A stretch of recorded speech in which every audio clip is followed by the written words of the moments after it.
Joining us now to continue with the conversation on Tinubu's victory is Arise News political editor Sumna Sambo. Sumna Sambo, good to have you on the show. Nigeria Decides 2023. Well, Sumna, you were on the ground at the National Coalition Center from the beginning of the process till the end, till the moment when one man was asking for food, and the chairman said he should be given dinner, till the moment when Asiwaju Bola Ahmed Tinubu of the All Progressives Congress was declared president-elect by the Chief Returning Officer, Professor Mahmood Yakubu. Could you take us through the main highlights of the coalition and the eventual declaration, the mood, and what you observed? All right, thank you so much, Dr. Abati, and then, of course, our colleagues there. Actually, the coalition began right on Sunday when when the National Coalition Center was opened, and of course, results started trickling in, and we had all the agents of the 18 political parties in attendance, and it was an atmosphere of camaraderie. I mean, until it got to Monday when the drama started with the party agents of the People's Democratic Party and the Labour Party actually getting worried about some of the results that were yet to be uploaded on the INEC public portal for the review of election results. That's the IREV, as it's called. And of course, that led to the party agent of the People's Democratic Party, Senator Dino Melaye, standing up to actually challenge the process after he said he had been assured as at Sunday that the results will be uploaded after what was deemed to have been a technical glitch by INEC officials on Saturday. I mean, Arise News was actually worried as of Saturday when we didn't see some of these results being uploaded, and we reached out to INEC officials to raise our concerns. Having been in charge of the newsroom myself, when I didn't see some of those results being uploaded as at 7 p.m. on Saturday, I got worried and I had to ask some of my correspondents who actually cover the electoral body to find out from the electoral officials what was going on. And when they did, they said that they were experiencing some challenges and the results will soon be uploaded. So I said that we should try to get a senior official to speak with us and hopefully before the close of that Saturday. But eventually I had to reach out to some of the senior officials myself to find out what exactly was the problem, because what we were told by the electoral body as Nigerians is that once the elections were over at various polling units, the polling officials at the polling units were meant to have actually captured the results using the same beavers after it had been accredited, after it had been used for accreditation. The same beavers machine is supposed to be used to capture the result and then upload it.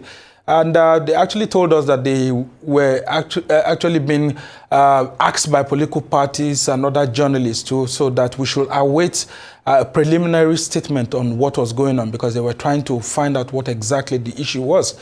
And of course, on Sunday, they did come out with a preliminary statement saying that they were having some issues. And of course, the results started trickling in from Sunday morning.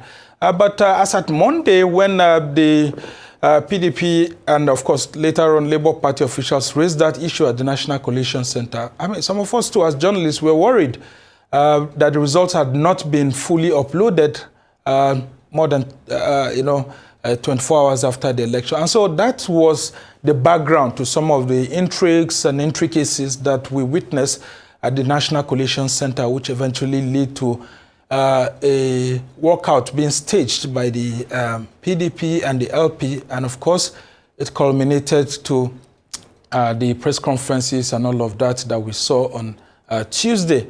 So generally, that actually poisoned the atmosphere of the National Coalition Center. And like I started, with the issues of camaraderie, a lot of people became apprehensive, but, after the walkout by the PDP and Labour Party, some other political parties, which we had thought were part of the walkout, came back that same Monday, and they said no. They reassured the INEC chairman that they were still part of the process, and those are parties like SDP, Action Alliance, ADC, and all of that, saying that they were still part of the process and that they were passing a vote of confidence on the INEC national chairman. Now, the PDP and then the LP later asked the INEC national chairman to step aside because they no longer enjoyed confidence in him. But of course, INEC national chairman, through his spokesperson, Rotimi Oyekanmi, issued a statement saying that he wasn't going to step aside as the INEC national chairman and then, of course, the presiding officer for the presidential elections. So that's how it was way up until yesterday when eventually we saw some of the last results coming in from the states. And of course, a declaration was made early Wednesday, that was just a few hours ago, and Bola Ahmed Tinubu of the All Progressives Congress was declared president-elect alongside Kashim Shettima as vice president-elect by Professor Mahmoud Yakubu. Well, thank you so much for that detailed summary of your experience at the National Coalition Center. But one of the things that also happened was an interesting aspect of the proceedings was what happened with the returning officer from Rivers State, who midway into announcing results from the wards in Rivers State had to stop due to threats to life. So it brings up the issue around security and these areas that marred this election. What was the I don't know if you had the opportunity to speak to the returning officer to investigate that, or perhaps if there were similar incidents recorded by other returning officers who said they had to make some of those results under duress. What was your observation? All right. So there was no specific issue of any duress being mentioned by any of the state coalition officers for the presidential election at the National Coalition Center. But we had heard, and then of course, for those of us who may have viewed some of the live visuals, live streaming of what was going on at the state coalition centers, that of the Rivers State, yes, had issues. But at the National Coalition Center, we didn't see any or hear directly that these officers complained that they were under duress. What we actually heard was whenever any of the state coalition officer for the presidential election, they are called SCOP by INEC, which is an acronym for them. We often heard the INEC national chairman asking them after their presentation, was there any issues of cancellation of ballots? Was there any issue of violence? And then, of course, if there was any issue of violence or accreditation, what steps were taken? And so each of the scope officials will then go ahead to say, yes, there was violence or there was no violence. These polling units were cancelled or these polling units were not cancelled. And then the INEC national chairman will then ask, if there was violence in this particular polling unit and this polling unit was cancelled, how many voters got registered there? How many collected their PVCs? And what's the margin compared to other areas that have been declared? And then they will go ahead and state it. And then, of course, everybody will hear. And then some of the issues that were raised, actually, the INEC national chairman had promised that he was going to speak about these issues raised by some of the party agents, including that of the Labour Party and the PDP at the end of the entire collation. And so it was surprising, actually, that the INEC national chairman just went ahead and made the declaration, which is within his powers as the chief electoral officer of the Federation and then the returning officer of the presidential election, without addressing some of the things that he had said he was going to do when the entire collation is over. Because if you look at the Electoral Act, there's that provision for the INEC national chairman to review any of the results presented to him, but only after all the entire results would have come in. Because don't forget, by our laws, the presidential election is deemed as one constituency election. That's Nigeria as a whole. Just like you have a different senatorial district being one, and then, of course, House of Representative district being one. So in the presidential election, the entire country is deemed as one constituency. So it is when the entire results have come in, then complaints are received, then the INEC chairman, as the chief electoral officer, is supposed to take a look at all of these complaints and then address them. But yesterday, when eventually the INEC national chairman did the final declaration of results, I mean, he just stood up and shut the collation center. So there was no room for him to address that. My guess is that maybe he's asking the political parties to head to the courts. All right, some two things. Number one, before INEC released that statement that there was a technical glitch, there was an interview that was done live on another channel where Festus Okoye was said to have allegedly now said that nobody promised the transmission of presidential election results, or an INEC official was that nobody promised the transmission of presidential election results to the IRF. Because that's a point being made now. Secondly, they came and released a statement afterwards, a press statement saying there was a technical glitch. Since the release of the press statement, has INEC even released a counter press statement saying they have solved or dealt with the technical glitch? Briefly, Sumner.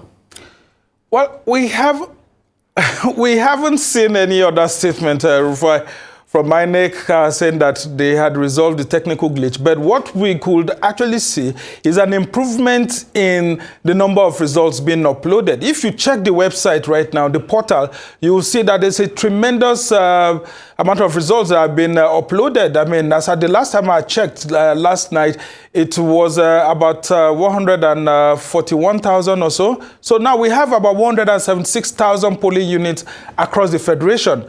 And so by this morning, of course, the upload would have continued. Now, back to the issue you have raised as to INEC not promising anyone. You know, that has been very, very controversial. I mean, during the making of the electoral law, I mean, I was always present at the National Assembly then to follow up on this issue, having covered the Parliament myself for several years. Now, there was that contentious part. Is it a transmission of election result or transfer of election result? And then, don't forget, there was that controversy last year as to whether we are doing electronic transmission of election result or is simply snapping the manual process and uploading it. So these are two difficult things that even yesterday at the Senate chamber, a lot of lawmakers, the same people who crafted these laws, you know, engage each other on what exactly they meant when they were crafting that legislation. So here is what some of them are actually saying. And of course, these are senators from the Governing All Progressives Congress, that what their intention was actually to the transfer of results and not necessarily the electronic transmission of election results. So that is, the BVAS is supposed to be used for accreditation. Once you are using it for accreditation, then the next process is for you to use it to sign, for you to use it to take a picture of the manual election result and then uploading it. Now, some of the senators were saying that the upload may be immediate or it may be deferred later. But from the understanding that the National Assembly and the electoral body, INEC itself, had made Nigerians to believe, they had told Nigerians that the process was going to be swift. Immediately the election results are done with at the polling unit, even the INEC guidelines states that the electoral officer, the polling unit official should take a snapshot of it and upload it into the IRF result portal. But we are hearing that it's a transfer and not an electronic transmission of the election results. Okay, everything is already in the election guidelines. Thank you so much, Sambo.